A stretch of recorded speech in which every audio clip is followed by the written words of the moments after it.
नमस्कार दोस्तों, मित्रों, मेरे साथियों और सभी भगवान रामचरित के इस पावन जो है कथा राम कथा को सुनने वाले सभी श्रोतागणों, आप सभी का हार्दिक स्वागत है।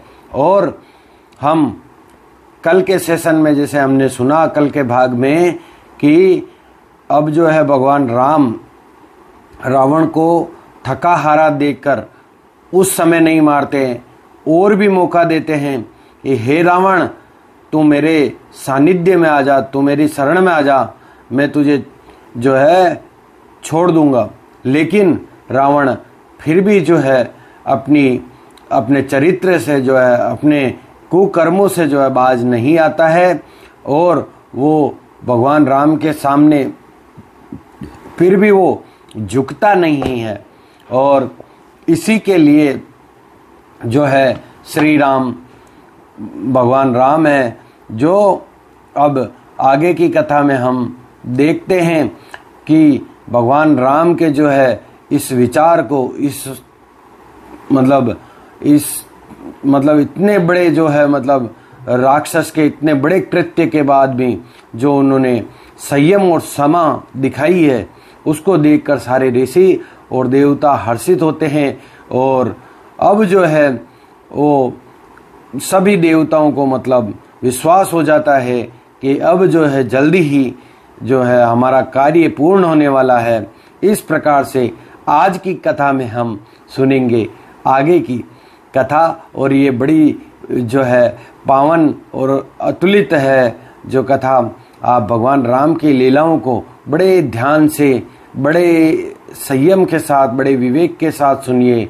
ये कथाएं जैसे बार बार सुनेंगे तो आपको भगवान राम के चरित्र से जो है आप समझेंगे कि किस प्रकार भगवान राम का जो चरित्र था, और किस प्रकार से मर्यादा पुरुषोत्तम उन्हें कहा जाता है कि वो लंका में आकर रावण को सामने पाकर, रावण को युद्ध करके रावण को समय देते हैं कि हे रावण, तू थका हुआ है, इस समय में तेरे को नहीं मारूंगा, तुम कल युद्ध के लिए पूरी शक्ति एकत्रित करके आना।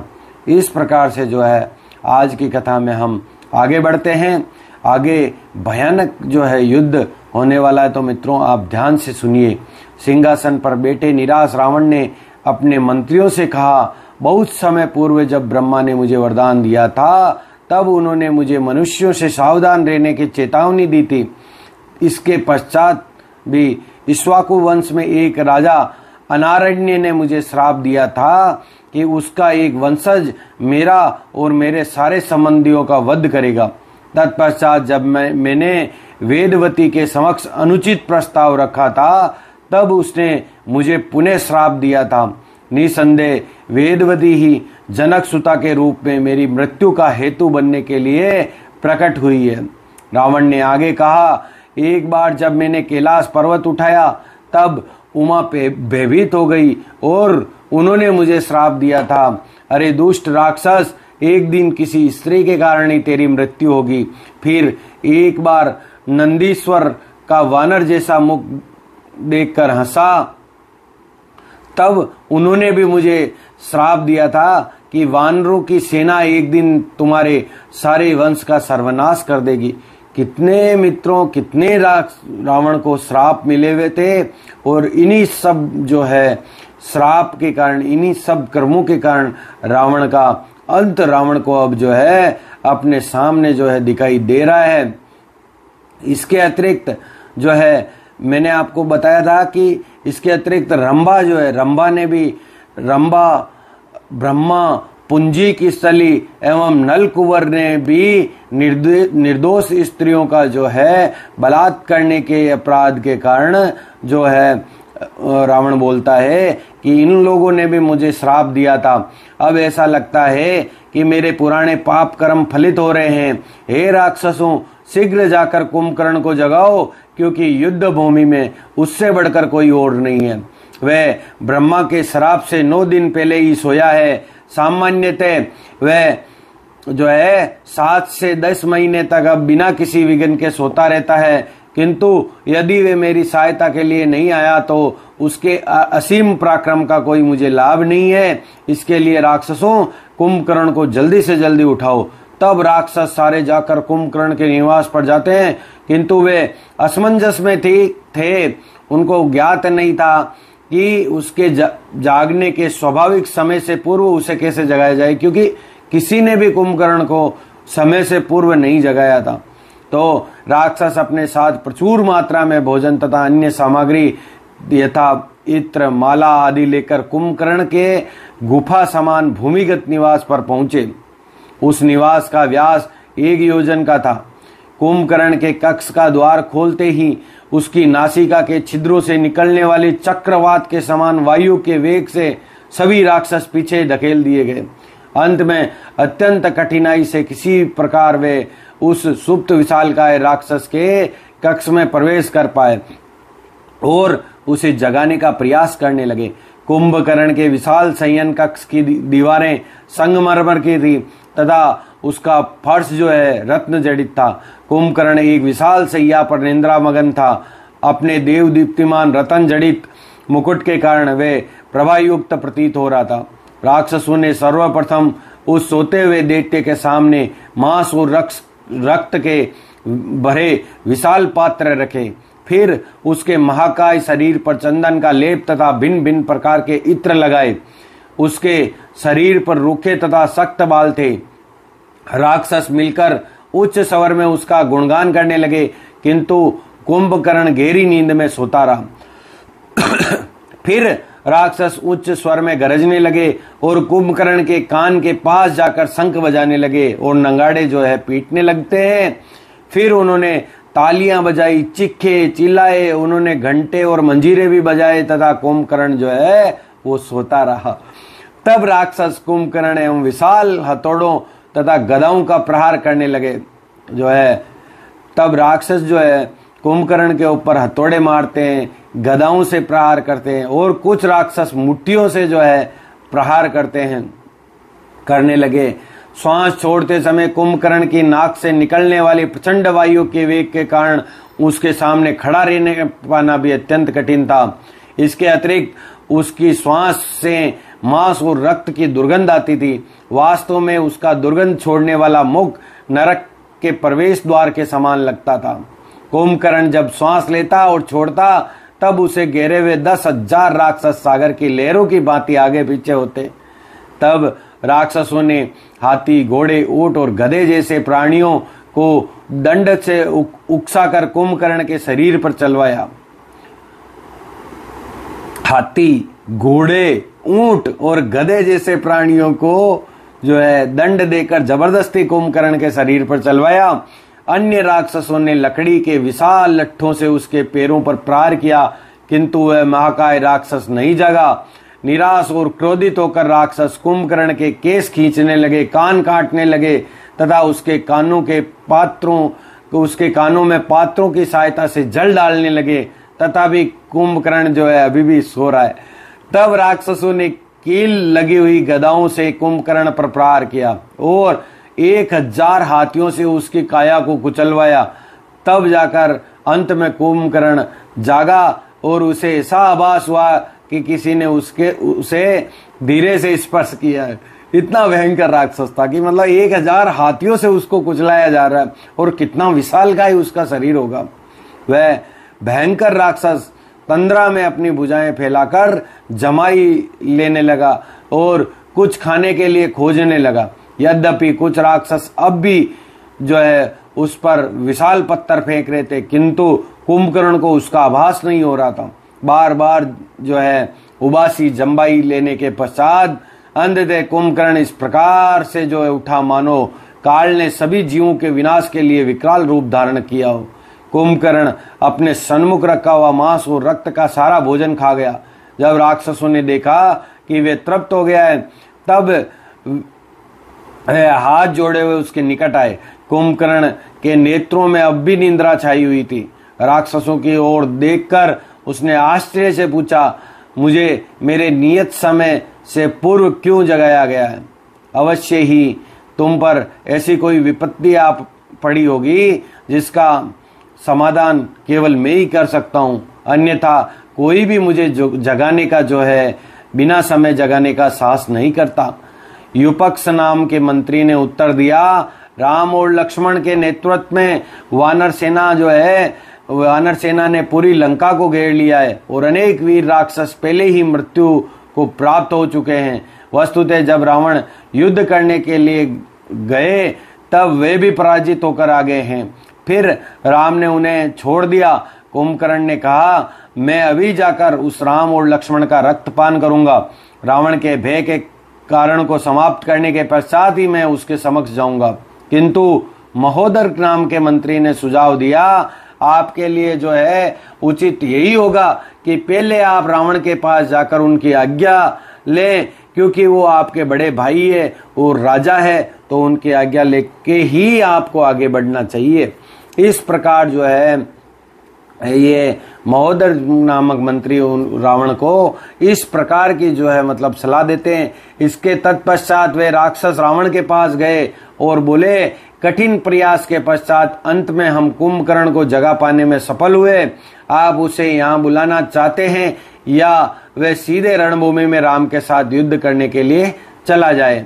रावण उत्तर देता है कि उसे पहले यहाँ लाओ ताकि मैं उसका उचित सम्मान कर सकूं। उसके लिए मांस और मदिरा का भरपूर भोजन लेकर आओ ताकि वह यहाँ पर प्रसन्न मुद्रा में आए। राक्षस कुंभकर्ण के पास वापस गए, साथ में प्रचुर मात्रा में भोजन तथा 2000 पात्र मदिरा के लेकर आए। क्या उसकी डाइट थी मित्रों, क्या खाता था वो? मांस, रक्त और मदिरा सब कुछ निगल जाने के पश्चात जो है कुंभकर्ण में अब जो है स्फूर्ति आ जाती है। तब वह अपने बड़े भाई अग्रज से मिलने अपनी गुफा से निकलता है। उस विशालकाय राक्षस से गुफा से निकलते देखकर वानरों का जो भय है वो इतने भयभीत हो गए कि वो आधे कुछ वानर तो जो है कमजोर दिल के थे, वो मूर्छित हो गए। कुछ वानर इधर उधर भागने लगे, कुछ साहसी वानर राम की शरण में चले गए और कुछ जो है बड़े भयानक तरीके से चौंक गए। वानरों की सेना को देखकर कुंभकर्ण ने उन्हें भयभीत करने के विचार से अपनी विशाल काया का और भी विस्तार कर लिया। जब राम ने कुंभकर्ण को देखा तब वे चकित होकर बोले, मेरू पर्वत की भांति ये विशाल दानव कौन है? तब विभीषण जी महाराज उत्तर देते हैं कि ये विसर्वा मुनि का पुत्र कुंभकर्ण है।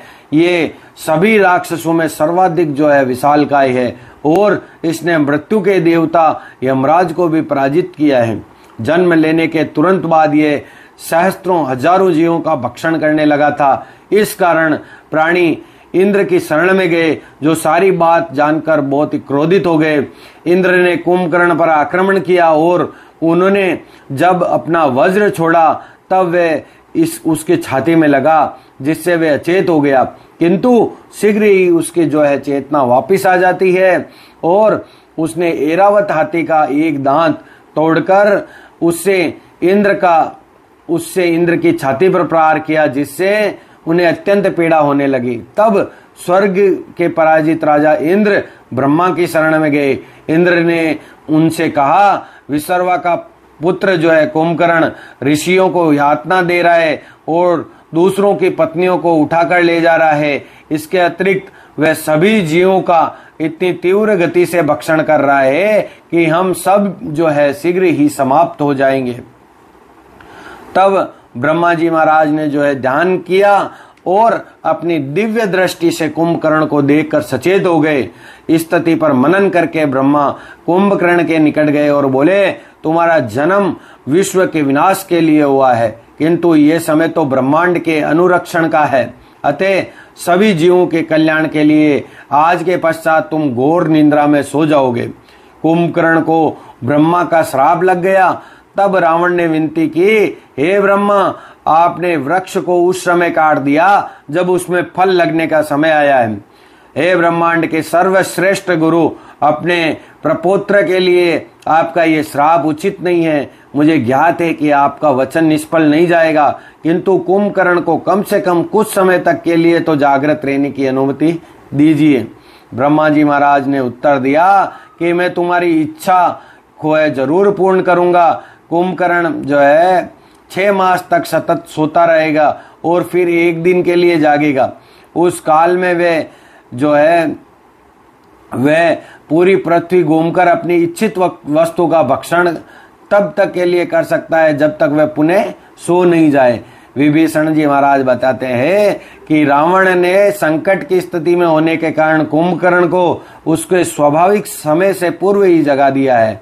इस दानव को देखकर ही हमारे वानर सैनिक असमंजस में पड़ गए हैं। मेरा सुझाव है कि हम वानरों को यह समझा दें कि कुंभकर्ण मात्र एक विशाल यांत्रिक साधन के समान है। ऐसा कहने से उन्हें भय से मुक्ति मिल जाएगी। कुंभकर्ण ने रावण के महल में प्रवेश किया। इधर राम ने नील को आज्ञा दी कि वानरों को एकत्रित करके नगर के द्वार पर आक्रमण कर दिया जाए। पुनः वानरों और राक्षसों के मध्य में भीषण युद्ध छिड़ जाता है और उसी समय कुंभकर्ण अपने हजारों अनुचरों सहित पुष्पक रथ पर बैठकर अति व्याकुल रावण के सामने जाता है। कुंभकर्ण को देखते ही रावण में स्फूर्ति का संचार हो जाता है। निकट बैठा कर राक्षस राज ने अपने भाई को गले से लगाया। कुंभकर्ण ने पूछा, हे रावण, आप मुझे किस प्रकार की सेवा की मुझसे अपेक्षा कर रहे हैं? रावण कहता है कि जैसा कि तुम्हें ज्ञात है, राम ने वानरों की विशाल सेना सहित लंका पर आक्रमण कर दिया है। उनके हाथों पहले ही अनेक वीर राक्षसों का वध हो चुका है। मेरे भाई राम और लक्ष्मण के वध के लिए मैं तुम पर ही निर्भर हूं, क्योंकि इस कार्य को संपन्न करने के योग्य और तुम्हारे अलावा कोई मुझे दिखाई ही नहीं दे रहा है। भयभीत रावण डर के मारे रावण का ये निवेदन सुनकर कुंभकर्ण अट्टहास करने लगा और बोला, विभीषण तथा अन्य बुद्धिमान मंत्रियों की भविष्यवाणी अब सत्य होने वाली है। मेरे भाई, सत्यनिष्ठ शुभेच्छकों के सुझाव को अस्वीकार करके आपने बहुत बुरा किया है। विभीषण एवं मंदोदरी ने सीता को राम को लौटाने का तुमको उचित सुझाव दिया था। हे राजन, अब भी अति कोई ज्यादा विलंब नहीं हुआ है, कोई ज्यादा समय नहीं हुआ है, अतः आप अपने अपराधों का समाधान अभी कर सकते हैं। तथापि अंतिम निर्णय निश्चित रूप से आपका ही होगा। रावण इस आयातित सुझाव को सुनकर उत्तेजित हुआ, किंतु अपने क्रोध को नियंत्रण में रखकर बोला, इस समय तुम्हारे लिए ऐसी बातें करना व्यर्थ है, क्योंकि युद्ध भीषण रूप से जारी है। मेरे भाई, सीता का अपहरण करने का अपराध करने पर भी मैं तुमसे निवेदन करता हूं कि मेरे इस अपराध को तुम अपने अतुलनीय पराक्रम के प्रदर्शन से निष्फल कर दो। रावण को शांत करने के लिए कुंभकर्ण ने विनम्रता पूर्वक उत्तर दिया, हे राजन, आप चिंतित न हो, मैं राम और लक्ष्मण तथा सुग्रीव एवं हनुमान के दल के सारे वानरों का वध करने का वचन देता हूँ। ये तथाकथित वीर अब तक इसलिए सफल होते रहे क्योंकि मैं युद्ध भूमि पर उपस्थित नहीं था। अब आप देखेंगे कि मेरी अपार शक्ति के समक्ष ये शत्रु कितने महत्वहीन हो जाते हैं। रावण को प्रसन्न करने की इच्छा से महोदर ने हस्तक्षेप किया और कहा, तुम हठी मूर्ख हो जो अपने बड़े भाई की आलोचना करने का साहस करते हो। ये राजा है और अपनी इच्छा अनुसार कुछ भी कर सकते हैं। रावण द्वारा सीता का अपहरण किए जाने में कोई दोष नहीं है। राक्षसों को इसमें कोई दोष नहीं लग रहा है। वस्तुतः अनेक राजा ऐसे कार्यों द्वारा स्वाभाविक रूप से अपने पराक्रम का प्रदर्शन करना चाहते हैं। अरे अभिमानी दानव, तुम कभी भी केवल अपने बल से राम को पराजित नहीं कर सकते हो, जैसा कि तुम दावा करते हो। तो महोदर आगे कहता है कि हे राजा, मेरे पास सीता को जीतने का एक सुझाव है। मैं स्वयं कुंभकर्ण और अन्य वीर राक्षस जाकर एक साथ सारे राक्षस मिलकर एक साथ राम पर आक्रमण करें। यदि हम उनका वध करते हैं तो विजय हमारी होगी, किंतु यदि हम उन्हें पराजित नहीं कर सकते तो भी हम लंका आकर ऐसा दावा कर सकते हैं कि हमने उनका वध कर दिया है। राम की मृत्यु का जन प्रवाद नगाड़ों की ध्वनि से तथा सैनिकों एवं सेवकों को पुरस्कृत करके पूरे नगर में प्रसारित कर देना चाहिए। इस प्रकार ये जन प्रवाद करके पूरे नगर में प्रसारित जब कर देंगे तो ये जन प्रवाद है वो ये सीता तक भी पहुंच जाएगा तब आप शोक संतप्त सीता के पास जाकर उसे राजोचित सुख सुविधाओं का प्रलोभन देकर जीतने का पूरा प्रयास करें।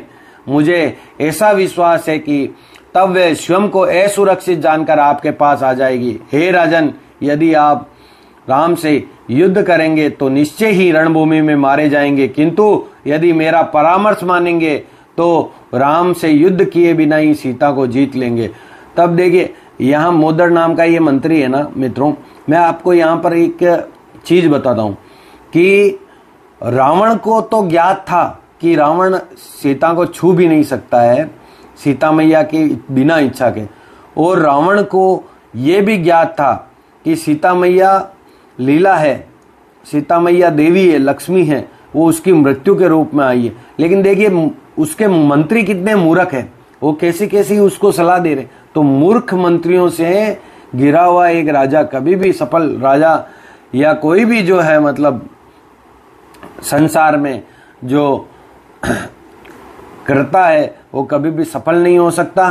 क्योंकि देखिए यहां पर मैं आपको एक चीज क्लियर कर देता हूं कि ये जो महोदर बोल रहा है यहां पर कि राजा तुम जाओ और ऐसा कर दो और वैसा कर दो, लेकिन ऐसा करने से क्या वो सीता को छू सकता है? नहीं छू सकता है। मित्रों, मैं आपको यहाँ एक चीज बताऊंगा कि राजा जनक का जो धनुष भगवान राम ने जिसके ऊपर प्रत्यंजा चढ़ाकर उसे तोड़ दिया था, वो उस धनुष को सीता मैया रोज जो है नित्य प्रतिदिन रोज उठाती थी। सीता मैया नित्य प्रतिदिन उठाती थी, और जो है सीता मैया का जो मतलब स्वयंवर हुआ था तो राजा जनक ने बड़ा सोच विचार के मतलब ये मतलब शर्त रखी थी कि जो पुरुष इस धनुष को उठाएगा वही सीता के काबिल होगा। तो जो उस धनुष को रावण ने भी उठाने का प्रयास किया था, लेकिन वो उठाना तो छोड़ के हिला तक नहीं पाया रावण।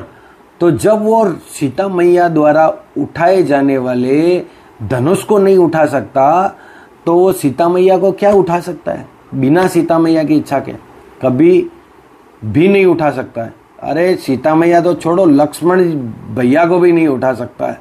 तो ये तो ठीक है, संसार के लोगों को समझाने के लिए एक भगवान की लीलाएं हैं, लेकिन अभी भी लोगों के मन में कितने प्रश्न होते हैं, भगवान को लेकर भी कितने प्रश्न होते हैं, कितने असमंजस में होते हैं। करोड़ों लाखों साल बीत गए, लेकिन अभी भी लोगों को जो है सद्बुद्धि नहीं आती है, और वो भगवान पर भी संशय करते हैं, शंका करते हैं, ईश्वर पर भी शंका करते हैं।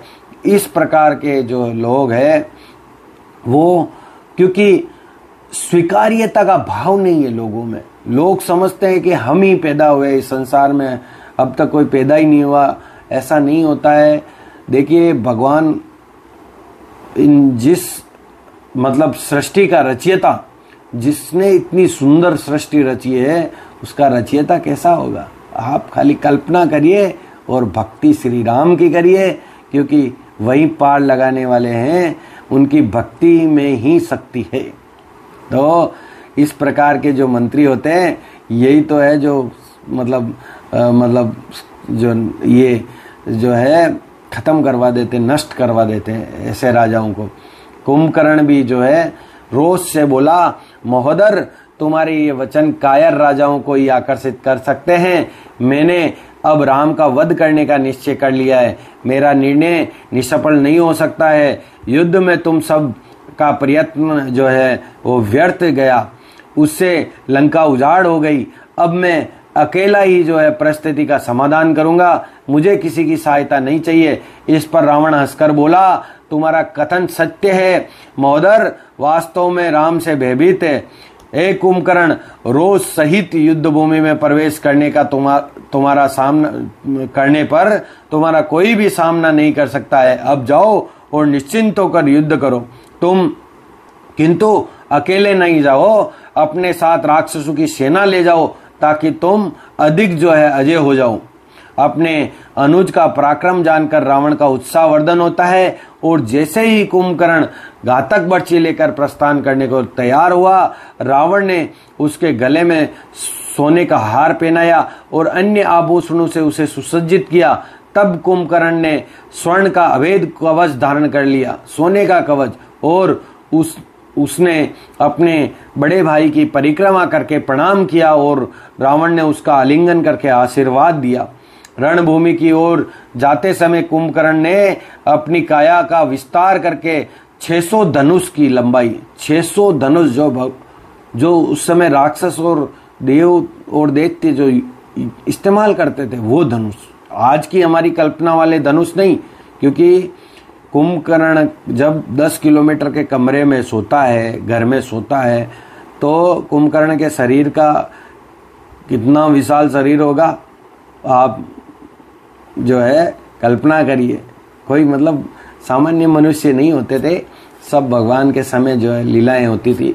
तो आज के कलयुग के मनुष्य तो बहुत ही जो मतलब बहुत ही मतलब श्रीण, बहुत ही छोटी कल्पना कर सकते हैं ऐसा। तो 600 मनुष्यों की लंबाई तक ऊंचा और 100 धनुष की लंबाई तक चौड़ा है, वो अपने शरीर को कर लेता है। राम एवं लक्ष्मण के वध तथा समूचे वानरों का नाश करने का दृढ़ निश्चय करने पर भी शीघ्र ही उसे अपने अनेक अपशगुन दिखाई देने लगते हैं। जो देखो मित्रों, जो हमारे जो मतलब प्रथाएं हैं, परंपराएं हैं, उनमें सुकून अपशगुन का भी उल्लेख आता है। तो जो लोग सुकून अपशगुन को नहीं मानते हैं, वो मतलब उसको क्या बोलते हैं, उनके ऊपर हंसी उड़ाते हैं। तो जब इतने बड़े बड़े शक्तिशाली, जब दैत्य, दानव और देवता इनको मानते हैं, तो हमारा तो क्या वर्चस्व है संसार में, हम तो जानते ही हैं। तो फिर जो है मतलब कुंभकर्ण को अनेकों जो है अपशगुन दिखाई देने लग जाते हैं। आकाश से उल्कापात होने लगा, मादा सियार करुण क्रंदन करने लगी, कुंभकर्ण की बाईं आंख और बाईं भुजा फड़कने लगी। फिर एक गिद्ध आकर कुंभकर्ण की बर्छी पर बैठ गया, किंतु प्रारब्ध के वश में होने के कारण गर्वित कुंभकर्ण ने इन अशुभ जो संकेतों की ओर बिल्कुल ही ध्यान नहीं दिया। जैसे ही कुंभकर्ण ने सुरक्षा दीवार पार करके रणभूमि में प्रवेश किया, वानर भय के मारे भागने लगे, किंतु अंगद ने सेना को एकत्रित किया और जब वानर लौट आए तब वे कुंभकर्ण पर अनगिनत वृक्षों और पर्वतों की चोटियों को उखाड़कर प्रहार करने लगे। वानरों द्वारा फेंके गए सारे अस्त्र उस विशालकाय राक्षस के शरीर से टकराकर खंडित हो गए। प्रतिकार स्वरूप कुंभकर्ण अनेक वानरों का वध करने लगा। वानर पुनः भय के मारे भागने लगे। उस भगदड़ में अनेक वानर जो है ढलान पर से सागर में गिर पड़े और अनेक वानरों ने भय से अपनी आंखें बंद कर ली। अंगद ने तब सेना को एकत्रित करके कहा, सुखी जीवन की आशा में युद्ध भूमि छोड़कर भागने से तो युद्ध करते हुए युद्ध भूमि में प्राण त्याग देना अधिक श्रेयस्कर है। ऐसे कायर अपने संबंधियों द्वारा उपवास का पात्र बनकर अपना जीवन व्यतीत करते हैं। अंगद जी महाराज ऐसा कहते हैं, पूरी सेना को जब वानर भागने लगते, क्योंकि इतना विशालकाय जीव था कुंभकर्ण कि मतलब कल्पना नहीं कर सकते हैं आज कलयुग में हम उसकी। तो फिर अंगद जो है उनको समझाते हैं कि ऐसे कायर अपने संबंधियों द्वारा उपवास का पात्र बनकर अपना जीवन व्यतीत करते हैं। वास्तव में ऐसा अपमान मृत्यु से भी अधिक कष्टदायक है। तथापि वानर और उनके सेनापति जो है भागते रहे, क्योंकि उन्हें अपने प्राण अधिक प्रिय थे। अंततः जब अंगद ने आश्वासन दिया कि राम उस राक्षस का वध कर देंगे, तब वे जब मतलब अंगद उनको वानरों को आश्वासन देते हैं कि भगवान राम इस राक्षस को निपटा देंगे, तब जो है सारे वानर जो है भगवान राम की बात पर भरोसा करके वापस युद्ध भूमि में आते हैं। शीघ्र ही वानर कुंभकर्ण की ओर लपके और उस दानव ने 8700 वानरों का अपनी गद्दा को चारों ओर घुमाकर वध कर दिया। 8700 वानरों का एक बार में 30-30 वानरों को उठाकर कुंभकर्ण अपने गुफा के समान मुख में भर लेता। तब द्विंद ने एक विशाल पत्थर कुंभकर्ण की ओर फेंका। पत्थर पदभ्रमित होकर राक्षसों की सेना पर गिरा, जिससे उनके अनेक सैनिकों का नाश हो गया। हनुमान ने पर्वत की चोटियों तथा आकाश से प्रहार करने का प्रयास किया, किंतु वह महाकाय राक्षस सहजता पूर्वक उन चोटियों को अपने हाथों से खंडित कर देता। जब कुंभकर्ण हाथ में बर्छी लेकर वानरों की ओर लपका, तब हनुमान ने बीच में आकर पर्वत की चोटी को वेग से कुंभकर्ण के ऊपर फेंका। कुंभकर्ण ने उस प्रहार से बचकर प्रतिकार में अपनी बर्छी से प्रहार किया। बर्छी से हनुमान की छाती को बेध दिया। वे मुख से रक्त का वमन करने लगे और पीड़ा से करारने लगे।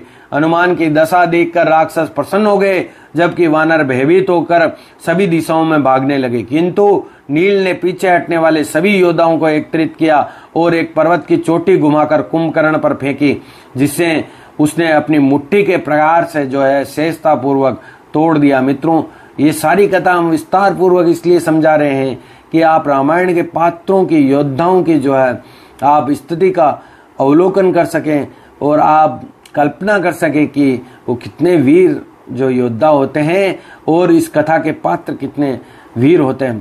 तब ऋषभ, सरभ, नील, गवक्ष और गंधमाद अकस्मात एक साथ कुंभकर्ण से युद्ध करने दौड़े, किंतु उस दानव को उनके शक्तिशाली प्रहार से ऐसे प्रतीत हो रहा था जैसे मानो कोई प्रेम से उन्हें सहला रहा हो। मतलब कुंभकर्ण को कोई जो है मतलब महसूस ही नहीं हो रहा। कुंभकर्ण ने ऋषभ को पकड़कर अपने हाथों से कुचल दिया और मूर्छित करके भूमि पर पटक दिया। फिर उसने बचे हुए 4 वानरों पर प्रहार करके उन्हें भी अचेत कर दिया। अन्य वानर क्रोधित होकर सहस्त्रों की संख्या में, हजारों की संख्या में कुंभकर्ण पर वार करने लगे और उसके शरीर पर इस प्रकार चढ़ गए मानो कोई पर्वत हो। जब वानरों ने अपने जो है लंबे दांतों से उसे काटने का प्रयास किया, तब उसने वानरों को पकड़कर अपने विशाल मुख में डाल लिया। इस प्रकार युद्ध भूमि में कुंभकर्ण ने असंख्य जो वानरों का भक्षण किया। कुछ वानर उसके मुख में जाने के पश्चात उसकी नासिका के छिद्रों तथा कानों से बाहर निकल आए। जब वानर सैनिक राम के चरण कमलों की शरण में जाने लगे, तब अंगद अकस्मात कुंभकर्ण की ओर लपके तथा वेग से उसके सिर पर एक पर्वत की चोटी फेंकी, जिससे विशाल राक्षस और भी ज्यादा क्रोध में क्रोधित हो गया तथा उसने अंगद पर अपनी बर्छी चलाई। अंगद ने उछलकर स्वयं को उस बर्छी से बचा लिया और कुंभकर्ण की छाती पर वेग से प्रहार किया, जिससे वे अचेत होकर गिर पड़ा। किंतु कुंभकर्ण शीघ्र ही जो है उड़ गया और उसने अंगद पर अपने हाथ के पार्श्व भाग से प्रहार किया, जिससे वे मूर्छित होकर गिर पड़े।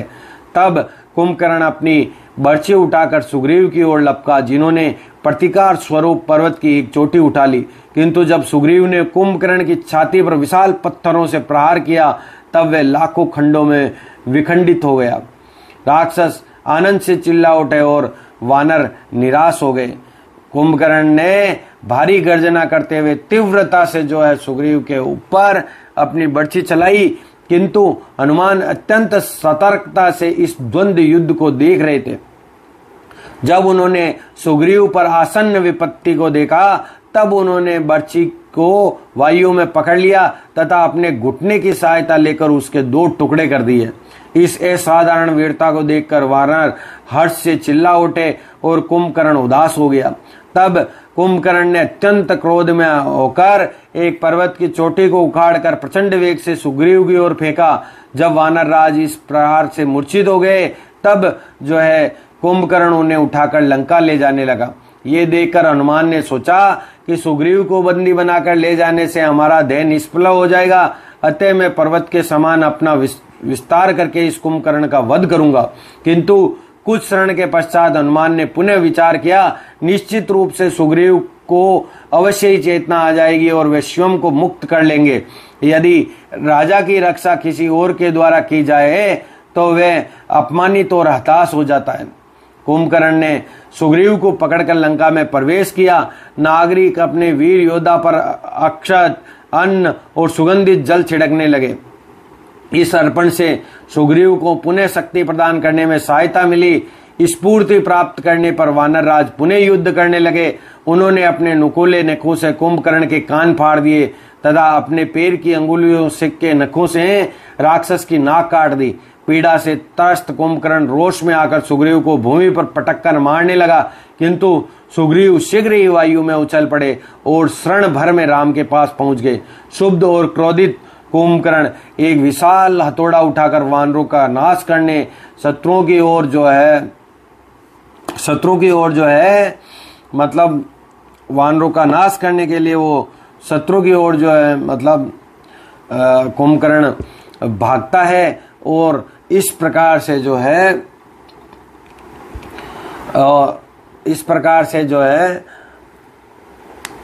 हथौड़ा मतलब जो हाथ में उठाकर कुंभकर्ण एक विशाल बड़ा सा हथौड़ा हाथ में उठाकर वानरों को नाश करने के लिए वो दौड़ता है अपने शत्रुओं की ओर और उसने कुछ वानरों और राक्षसों को उठाकर मुंह में भर लिया और उसके मुख के छोरों से रक्त और चर्बी की धारा बह निकली। यद्यपि पीड़ित वानर राम की शरण में आने का प्रयास करते किंतु कुंभकर्ण इधर उधर दौड़कर अपनी विस्तृत जो है वो विस्तृत अपनी भुजाओं से को में सैकड़ों वानरों को जो है सैकड़ों वानरों को अपनी भुजाओं में पकड़कर और मतलब एक साथ ही पकड़कर वो तोड़ मरोड़ कर फेंक देता या खा जाता। इस प्रकार से जो बड़ी भयानक वो स्थिति कर देता। तब जो है बाणों की वर्षा करते हुए लक्ष्मण जी महाराज ने कुंभकर्ण पर आक्रमण कर दिया किंतु राक्षस ने उनके सभी बाणों को पथभ्रष्ट कर दिया। ये देखकर क्रोधित लक्ष्मण उसके कवच पर और अधिक बाण मारने के लिए आगे बढ़े।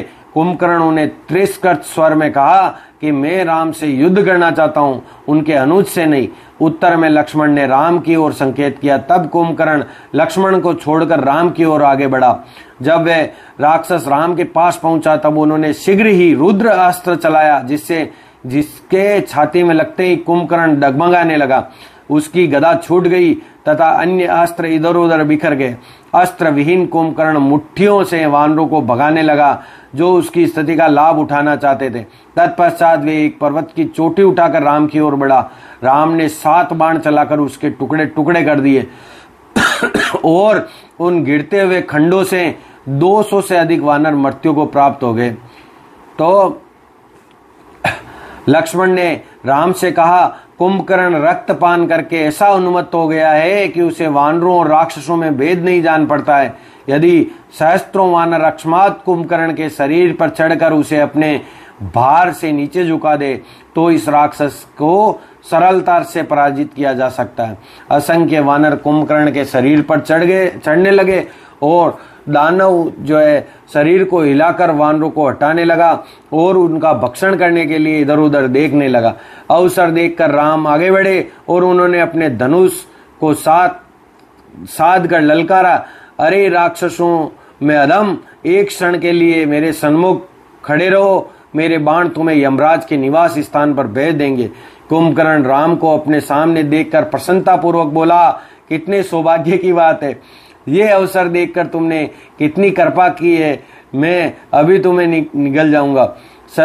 राम बाणों की वर्षा करने लगे किंतु उनका वध तुरंत ही कर देने की आशा से मैं अविचलित जो है कुंभकर्ण ने अपनी गदा उठाई। उत्तर में राम ने शक्तिशाली वायु अस्त्र छोड़ा जिससे कुंभकर्ण की गदाधारी दाई भुजा कट गई। उसकी विशाल भुजा अनेक वानर सैनिकों को कुचलती हुई भूमि पर आ गिरी और कुंभकर्ण पीड़ा से चीख पड़ा।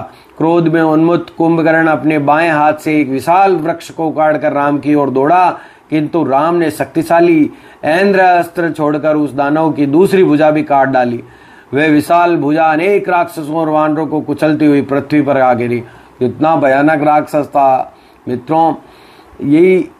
यही रामायण की जो है पावन लीला है और भगवान राम की पावन लीला है। भुजाहीन हो जाने के बाद में कुंभकर्ण भयंकर गर्जना करता हुआ राम की ओर बढ़ता रहा। तब अपने 2 बाणों से राम ने उस राक्षस के पैर काट दिए।